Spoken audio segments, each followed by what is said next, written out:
축복합니다. 네, 십자가의 길이 진정한 사랑입니다. 할렐루야. 네.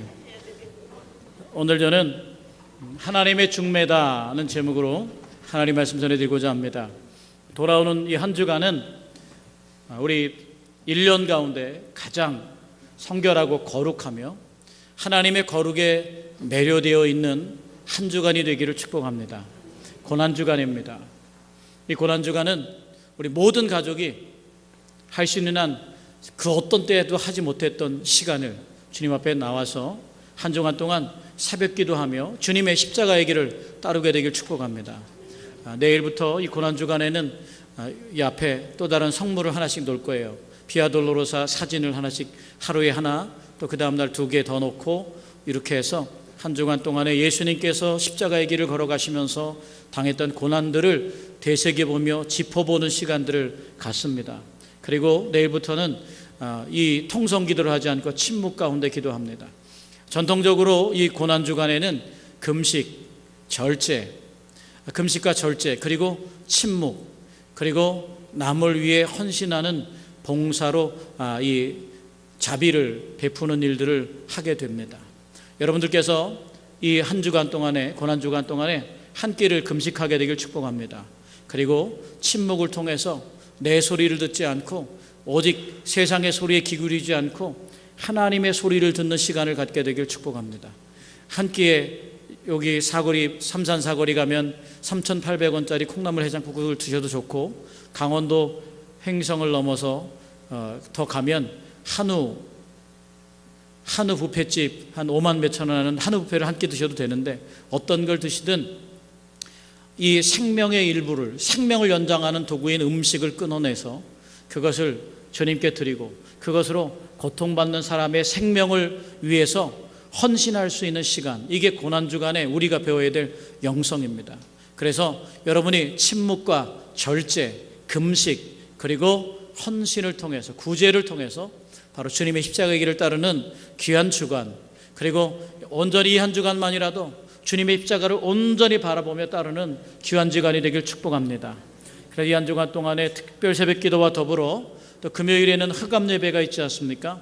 흑암 예배 때 와서 우리가 음악 없이 이렇게 예수님의 죽으심을 기억하면서 예수님의 십자가에서 외쳤던 7마디 예수님의 십자가의 삶을 들어보면서 여러분께서 이제 주님의 죽으심을 경험하고, 또 부활주일에는 새벽에 5시에 모입니다. 그래서 여기 가시로 된 이 십자가를 여러분들이 다 하얀 꽃, 수국이든 국화든 안개꽃이든 다 가져오셔서 이 가시 십자가를 여러분이 부활의 십자가로 바꾸는, 예수님의 부활의 십자가로 바꾸는 일을 합니다.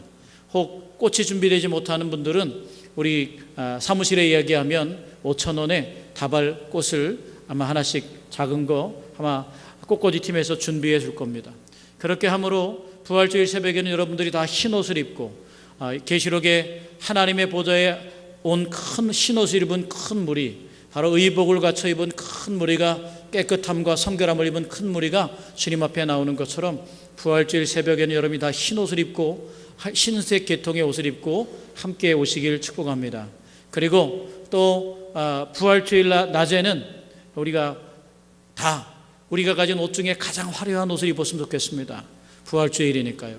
한복을 다 입으시고, 지난번에 한복 입으라 했더니 안 입는 분, 끝까지 버티는 분이 있는데 얼른 맡기시고, 오늘 가서 내일 딱 맡기셔서 한복을 다 입고 주님 앞에 부활의 기쁨을 찬송하고, 또 오후에는 우리 부부 찬양대에서 또 카탄타로 부활의 기쁨을 노래합니다.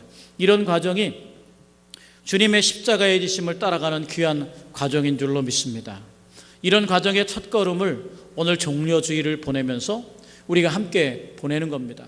여러분이 아시는 것처럼 종려주일에는 복음서마다 조금 다르긴 하지만 이 종려나무 가지를 꺾어서 왕의 길을 예비하면서 사람들이 이렇게 길에 깔아주고 겉옷을 깔아줘서 왕으로 오신 예수님을 환영하는 그런 주일이 종려주일입니다. 예수님께서 예루살렘에 들어간 그 주일입니다. 이 종려주일에 오늘 특별히 제가 말씀의 제목을 하나님의 중매다라고 이렇게 정해 봤습니다. 아마 며칠 전에 이 낙태죄를 정하는 것이 이 위헌이라는 그런 판결이 내려진 것 같습니다. 헌법재판소의 판결을 보면서 여러 가지 생각을 하게 됩니다. 이 미혼모나 범죄에 의해서 아이를 가진 경우에 사람들이 많은 고통을 받게 됩니다. 그래서 낙태를 허용해야 된다고 하는 사람들이 있습니다. 거기에 동조합니다. 또 그것만이 아니라 내가 양육할 수 없는 어린아이를 키워가면서 한 여성으로서 인생이 고통받고 아파하는 그 여성의 인권, 그리고 가난하고 척박한 환경에서 아이를 키워야 되는 양육 환경, 그리고 그 여성으로서 희생해야 되는 희생들의 불합리한 그리고 경제적 여건들을 고려해서 아마 이 낙태죄가 폐지되는 것, 그것에 대해서 긍정적인 사인을 이 법원에서 법이 우리에게 보내고 있는 것 같습니다. 여러분도 아시겠지만 장애우를 가진 부모의 마음을 여러분들이 아마 이해하실 수도 없을 겁니다. 일평생 돌봐야 하고 함께하는, 이해하기조차 어렵습니다. 그럼에도 불구하고 한 가지 우려되는 것이 있습니다. 생명의 존엄함이 사람의 환경, 사람의 고통, 또 사람의 경제적인 여건, 사람의 인권이란 이름으로 생명이 쉽게 지어질 수 있느냐라고 하는 겁니다. 자칫 이 법안이 통과된 게 어긋나게 되면 무슨 결과를 가져오느냐? 우리 연세 드신 분들도 마찬가지입니다.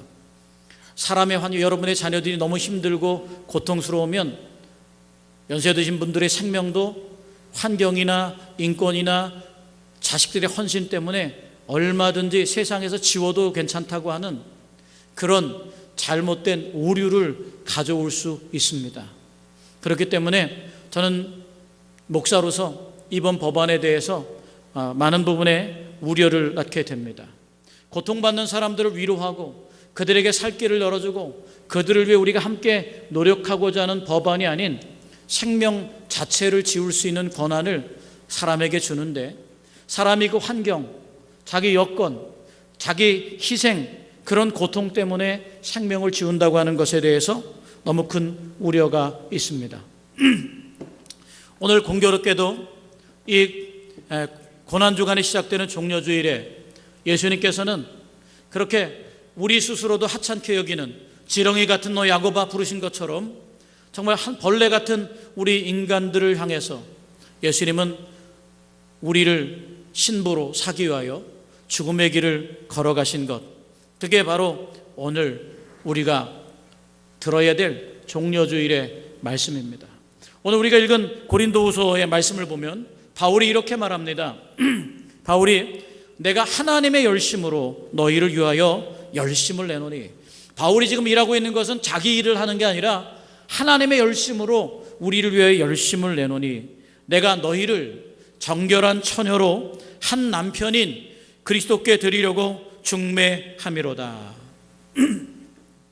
바울이 하는 일은 예수 그리스도의 신부된 우리들을 중매하는 것인데, 그것이 하나님의 열심으로 된 것이고 하나님이 원하는 일이라고 말씀하고 있습니다. 여러분은 여러분 자신이 그리스도의 신부가 됨을 믿으십니까? 나는 남자인데요. 여기서 그리스도의 신부요, 또 아내가 된다는 것은, 남편이 된다는 것은 남자 여자의 문제가 아닙니다. 바로 영혼과 피조물과 창조주의 관계를 말씀하고 있는 겁니다. 오늘 하나님의 열심으로 내가 너희를 위하여 열심을 내는데, 너희를 바로 그리스도의 신부가 되게 중매한다. 오늘 하나님께서는 이 종려주일에 예수님과 우리를 중매하기 위하여 종려주일 고난의 길을 걷게 하셨습니다. 이 종려주일은 주님이 신부의 값을 치르기 위하여 그렇게 그 값을 치르기 위하여 걸어가신 바로 십자가의 길인 것을 우리가 생각하면서 하나님의 말씀에 귀를 기울일 수 있게 되길 축복합니다. 종려주일은 호산나 다윗의 자손이요 라고 외쳤던 것처럼 많은 사람들이 몰려나와 예수님을, 어린 나귀 새끼를 탄 예수님을 환영한 것처럼 그렇게 화려한 길이 아니었습니다. 그러한 화려한 길 뒤에 있는 십자가와 고통과 고난의 길, 죽음의 길, 부활의 길을 함께 포함하는 것이 바로 종려주일입니다. 꽃길이 아니었음을 우리는 다 알고 있습니다. 오늘 그 여정을 우리와 예수 그리스도를 중매하게 하여 그 여정을 예수 그리스도를 보내신 하나님의 손길을 경험하면서 오늘 말씀을 듣게 되기를 축복합니다. 첫 번째, 종려주일이 가진 하나님이 중매하신 일은 뭐냐? 바로 신부의 값을 치르는 아버지의 길인 걸 깨닫게 되길 축복합니다. 우리 따라해 보실까요? 신부의 값을 치르는 아버지의 길. 이 고난주간 종려주일, 바로 예루살렘에 입성하는 그 길은 예수님께서 신부의 값을 치르기 위해서 가는 길이라는 겁니다. 고대 이스라엘의 혼인 풍습 가운데 먼저 약혼을 합니다. 찾아서 약혼을 하고 그리고 1년 동안 별거를 합니다. 나 이분이 마음에 듭니다 하면 집안끼리 약속을 한 다음에 1년 동안 별거를 해요. 그래가지고 신랑은 돌아가서 1년 동안 그 신부를 데려와 살 집을 마련합니다. 그래서 보통 한 1년쯤 보통 걸린답니다. 살 집이 마련되면 언제 어느 때인지 모르게 다시 신부의 집에 가서 그 신부를 데리고 오는데요.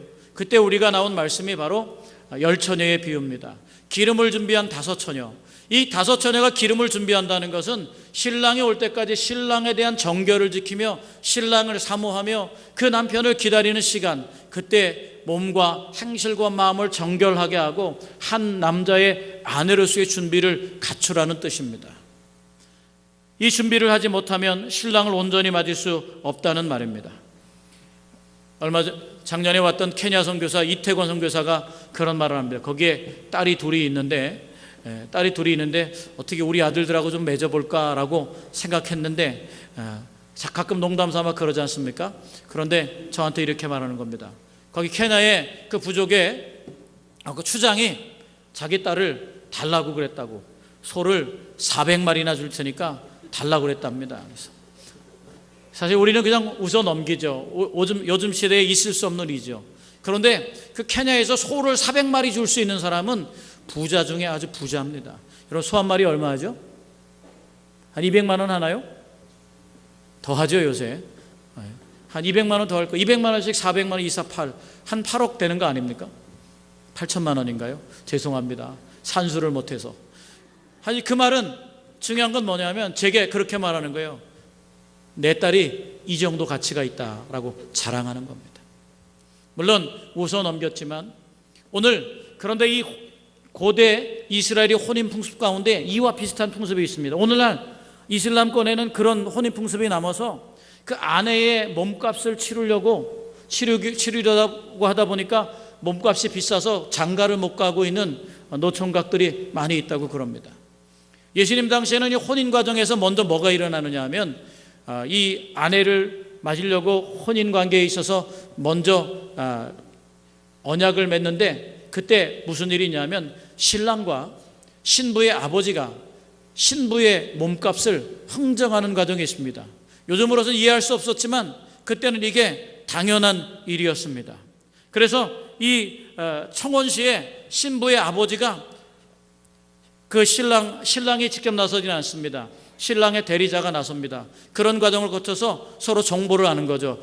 내 딸을 데려가려는 사람의 경제력이 얼마인지, 또 우리는 우리 딸을 얼마나 가정에서 귀하게 키웠는지, 이렇게 서로 정보를 교환하는데 그때 신부의 아버지가 이 자기 딸의 몸값을 얼마에 치를까요? 어떤 사람은 싸게 부를지 모르지만 보통은 그 신랑이 감당할 수 있는 것보다 훨씬 높은 몸값을 요구한다고 그럽니다. 그것은 사람의 몸값을 매기는 것이 아니라 이 사랑의 가치, 사랑의 값을 매기는 데 활용되는 겁니다. 그래서 왜 신부의 몸값을 아주 높이 부르느냐? 바로 이 내가 자기 딸이지만 신부를 존경한다는 표시로 그렇게 높게 책정합니다. 또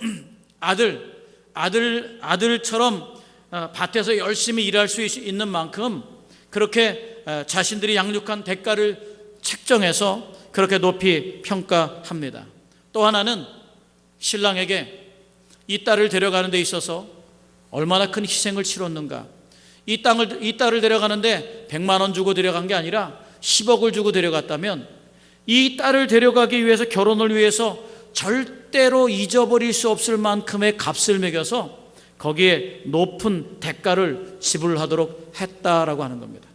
결혼 지참금의 의미는 그 딸을 얼마나 비싸게 데려와야 되는가, 그래서 이 몸값이 충분히 고통스럽게 그렇게 책정하는 데 있었다고 그럽니다. 이 몸값, 우리를 그리스도의 신부로 부르신 하나님께서 우리를 신부로 사기 위해 몸값을 치르기 위해서 하나님의 아들을 이 땅에 보내셨습니다. 그리고 마지막 혼인의 관계에 있어서 그 몸값을 치르기 위해서 하나님이 지불하신 값은 바로 종려주의를 맞는 우리가 생각하는 바로 그 값인 것을 깨닫게 되기를 원합니다. 우리를 사기 위하여 하나님께서 천지를 창조할 때는 말씀만으로 창조가 충분했습니다. 빛이 있으라, 궁창과 물을 나누게 하라, 땅과 바다를 나누게 하라. 하나님의 말씀이면 천지는 창조됐습니다. 믿습니까? 그런데 그리스도의 신부를 사기 위해서는, 우리의 죄값을 치르기 위해서는 하나님의 말씀만으로 되지 않는 겁니다. 우리를 사시는데 말씀보다 위대한 가치를 주고 오늘 사셨다는 거예요. 세상에서 그 어떤 것보다 더 가장 높은 값을 치르고 사셨다는 거예요. 말씀만이 아닌 그분의 아들을 보내셔서 예루살렘에 들어가게 하시고 십자가를 지게 하시고 채찍에 맞게 하시고 못 박히게 하셨습니다. 이 값을 치르기 위하여 오늘 종려주일, 바로 십자가의 길을 위하여 예루살렘으로 들어가시는 주님을 여러분이 바라보게 되기를 축복합니다. 그래서 그런 위대한 값으로 신부가 된 우리를 향하여 바울은 바로 고린도전서 6장 20절에 이렇게 말합니다. 너희가 값으로 산 것이 되었으니 그런즉 너희 몸으로 하나님께 영광을 돌리라. 우리 몸이 그냥 몸이 아니라는 거예요.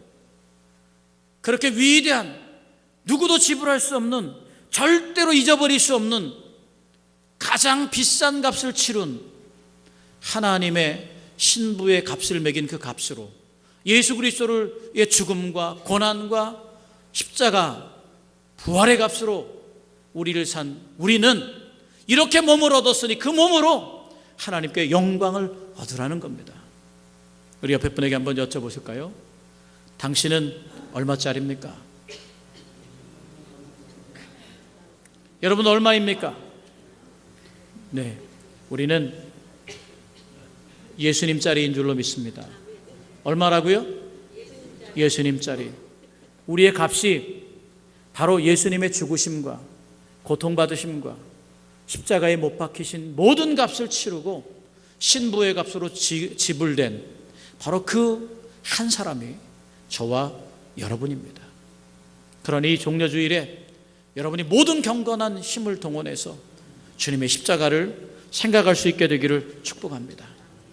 천지창조는 하나님의 말씀 한마디로 되지만 우리를 사시는 데는 말씀을 넘어 그분의 몸을 십자가에 내어줘야 되는 그런 놀라운 값을 치렀다라고 하는 겁니다. 그러니 주님은 여러분을 잊을 수 없는 줄로 믿습니다. 역사상 가장 높은 값을 치른 하나님의 은혜에 감격하고 감동받는 삶이 우리에게 이루어져야 될 줄로 믿습니다. 우리의 죄값을 치르기 위하여 그분이 지불하신 위대한 길, 그게 오늘 우리가 가슴 깊이 새겨져야 될 길인 줄로 믿습니다. 두 번째, 하나님의 중매에는 무엇이 있느냐? 평화의 길이 있습니다. 시집을 갔는데 남편이 폭력적인 남편이에요, 노름꾼이에요, 바람잡이에요. 그러면 안 되지 않습니까? 하나님께서는 우리에게 평화로운 예수 그리스도를 중매한 줄로 믿습니다. 하나님 나라는 평화의 나라입니다. 고통과 아픔과 죽음과 나눔이 없고 가난이 없고 소외가 없는 나라, 그 나라가 하나님의 나라입니다. 그걸 한마디로 말하면 평화입니다. 오늘 예수님께서 예루살렘에 입성하는 모습은 이 마태, 마가, 누가, 요한복음 사복음서에 다 나옵니다. 다 나오는데 그 가운데 제일 특별한 복음서가 어디냐면 바로 누가복음입니다.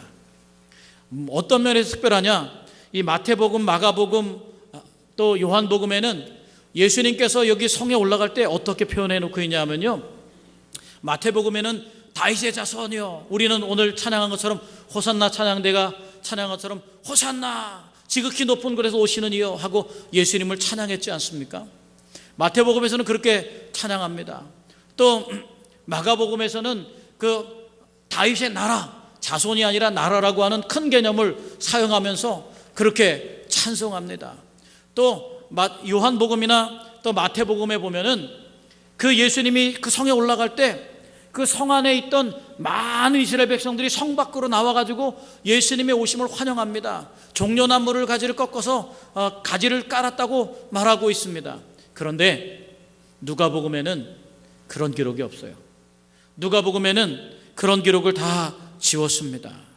그래서 거기에 보면은 어떻게 말씀하고 있냐 하면, 누가복음에는 많은 예루살렘에서 백성들이 많이 예수님을 나와서 환호했다는 그런 말이 없고, 예수님 곁에 있는 제자들만이 온전하게 예수님을 향하여 정말 지극히 높은 곳에서 오시는 이여 라고 예수님을 환송했다고 나옵니다. 그리고 또 스가랴 선지자 9장 9절에 말한 것처럼 어린 나귀를 타고 오는 그이가 왕이라고 했던 기록을 마태복음과 마가복음에는 기록을 했지만 누가복음에는 그런 기록을 빼버렸어요. 그리고 또 이 누가복음에서는 가는 내내 갈등을 일으킵니다.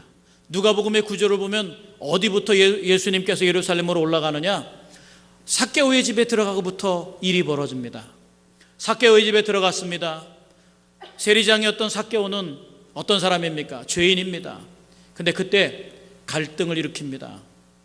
누가 갈등을 일으킵니까? 예수님께서 죄인의 집에 들어가서 먹으니까 그 죄인의 집에 평화를 선포하는 그 모습이 싫었던 사람들이 예수님의 마음과 예수님의 뜻에서부터 갈라져 나옵니다. 그리고 성경에 보면 그 말씀을 하고 있을 때에 11절에 보면, 누가복음 19장 11절에 보면 이 말씀을 듣고 있을 때에 예수님께서 세리장의 집에 들어간 예수님을 비난하는 사람들이 마음이 갈라져 있을 때 예수님께서 열무나의 비유를 합니다. 열무나의 비유가 뭡니까? 마태복음에 있는 달란트의 비유와 똑같은데, 마태복음에 있는 달란트의 비유는 어떻습니까? 큰 부자가 다 외국에 가면서 재물을 맡기지 않습니까? 1달란트, 또 5달란트, 10달란트를 맡기지 않습니까? 그런데 이 누가복음의 열문화의 비유에서는 그 달란트를 문화라고 하는 돈 단위로 은전으로 바꾸면서 뭐라고 그러냐면, 귀인이 왕위를 받으러 멀리 떠났다고 말합니다. 왕위를 받으러 귀인이 멀리 떠나서 돌아오는데 사람들이 그 귀인이 왕이 되는 것을 싫어한다고 말씀하고 있습니다. 그러면서 왕이 되기를 기뻐하지 않는 사람들과의 갈등이 거기서 일어납니다. 또 오늘 누가복음에서는 예루살렘에 들어가는데 많은 사람은 아니지만 누가복음의 제자들이 예수님을 환호하자 옆에 있던 바리새인들이 이렇게 말합니다. 예수님, 저들을 좀 멈추게 해주십시오. 저들이 왜 저럽니까? 큰일 납니다. 로마의 정부에서 이걸 알면 반역죄로 처벌받습니다. 그러니 저들을 좀 조용히 시키십시오. 그럴 때 예수님께서 이렇게 말합니다. 만약 저들이 소리치지 않으면 저 돌들이 소리 지를 것이다. 결국은 예수님의 입성을 환영하지 않는 사람들, 이 누가복음에 보면 예수님의 입성이 축소되어 있습니다. 그런데 그 축소되어 있는 그 입성이 힘이 있고 능력 있고 권세 있는 사람들, 그런 사람들 사이에서 온전하게 갈등 관계를 계속 유지하고 있는 걸 말합니다. 평화란 갈등이 없는 것이 아니다라고 하는 겁니다. 평화는 갈등 없는 조용한 상태가 아닙니다. 바로 이 예수님이 걸어서 나귀를 타고 들어갔던 그 예루살렘 길은 전에 로마의 군대가 화려한 깃발과 말과 병거와 창을 들고서 멋진 행군을 통해서 정복자의 힘을 가지고 들어가는 길입니다. 그런데 예수님은 그것에 저항하듯 오늘 어린 나귀 새끼를 타고 몇 명 안 되는 소수의 사람들과 더불어 예루살렘에 들어가고 계신 거예요. 그걸 로마가 들어가서 구축한 평화는 팍스 로마입니다. 팍스 로마, 로마의 평화란 뜻입니다. 그 평화는 힘으로 만들어지는 평화입니다. 힘으로 만들어진 평화는 누군가 불합리한 일에 항의하고 불합리한 일에 누군가 자기 의견을 나타나면 어떻게 합니까? 평화를 파괴하는 분쟁이라고 생각하면서 단속하는 게 바로 그런 평화입니다. 우리가 잘 아는 것처럼 중국이 그러지 않습니까? 우리 일본도 그러지 않습니까? 일본이 가진 평화는 뭡니까? 오늘 우리가 이 성노예로 고통받았던 위안부 문제를 보면서 뭐라고 합니까? 이미 다 해결됐대요. 한 사람의 인격과 개인의 고통은 바라봐주지 않아요. 정부에서 타협하고 해결해서 자기들은 더 이상 해줄 것이 없대요. 자기들이 가진 경제력과 힘, 돈 몇 푼 던져준 것 때문에 그들은 그것이 평화가 완성됐다고 바라보고 있는 겁니다. 일본 사람들과 우리나라 사람들의 교과서 내용이 요즘 인터넷에 뜹니다. 보니까 우리나라는 3.1운동 때 얼마 전에 임시정부가 수립된 날이잖아요. 그때 우리나라 사람들은 우리가 얼마나 저항했고 얼마나 고통받고 얼마나 자기 희생을 드렸고 얼마나 생명을 바쳐서 자유를 평화를 그리워했는가, 이렇게 우리의 고통을 말하는데 일본의 교과서에서는 그런 것들이 다 빠졌답니다. 그리고 일본이 얼마나 한국 경제를 발전시키는데 얼마나 많은 기여를 했는가. 그러니까 두 나라의 차이가 너무 다른 거예요. 한 나라는 팍스 로마, 힘에 의한 평화, 힘을 가진 사람이 얼마든지 휘둘러도 되는 그 평화로, 억누름으로 가는 평화의 길인 것 같습니다. 그런데 예수님은 그런 길을 가지 않으셨어요. 삭개오의 집에서 갈등하고 열무나의 비유에서 왕을 싫어하는 사람들을 갈등하고 예루살렘에 가면서 바리새인과 갈등하면서 진정한 평화의 길을 다시 세워가고 있습니다. 그래서 그런 로마의 평화를 깨는 평화의 길, 우리 따라해 보시겠습니다. 평화를 깨는 평화의 길. 예수님은 그런 팍스 로마의 거짓된 평화를 깨뜨림으로 진정한 평화가 무엇인가, 진정한 평화는 예수 그리스도로 말미암는 십자가에서 완성됨을 우리에게 보여주고 있는 줄로 믿습니다. 하나님이 우리에게 중매하실 때 우리의 영적인 가정이 그런 평화로 가득하길 원하셔서 십자가로 그 평화를 만들어 주신 줄로 믿습니다. 거짓 평화를 깨뜨림으로 계속 분열을 일으켜요. 예수님은 심지어 이렇게 말합니다. 내가 너희에게 평화를 주러 온 줄로 여기지 마라. 내가 도리어 너희에게 검을 주러 왔노라. 이 검은 거짓된 평화를 깨뜨림으로 바로 분열을 일으키는 진짜 평화의 검인 줄로 믿습니다. 오늘 이 진정한 평화를 위해서 저 사람들이 침묵하면 돌들이 소리 지를 것이라고 외쳤던 예수님의 외침이 누가복음 19장 40절의 말씀입니다. 예수님의 관심은 소란을 잠재운 데 있는 게 아니라 진정한 평화를 위하여, 십자가를 향하여, 골고다를 향하여 그 걸음을 멈추지 않는 데 있는 줄로 믿습니다. 그리고 진정한 평화를 이루기 위하여 앞으로 나아가고 있는 그 발걸음이 진짜 평화의 힘이라고 알려주고 있습니다. 비록 나귀 새끼를 타고 있는 초라한 행진이지만 이 행진을 불편해하는 이들과 소리를 높이고 태산 같은 힘을 가진 이들이 가로막더라도 두려움 없이 십자가의 길을 걷는 것, 그것 자체가 가진 진정한 평화, 이것이 우리에게 아주 중요합니다. 그래서 이 누가복음 19장 41절에 41절에 보면 예루살렘에 가까이 가서 예수님이 이렇게 말합니다. 가까이 오사 성을 보고 우시며 이르시되 너도 오늘 평화에 관한 일을 알았더라면 좋을 뻔하였거니와 지금 내 눈에 숨겨졌도다.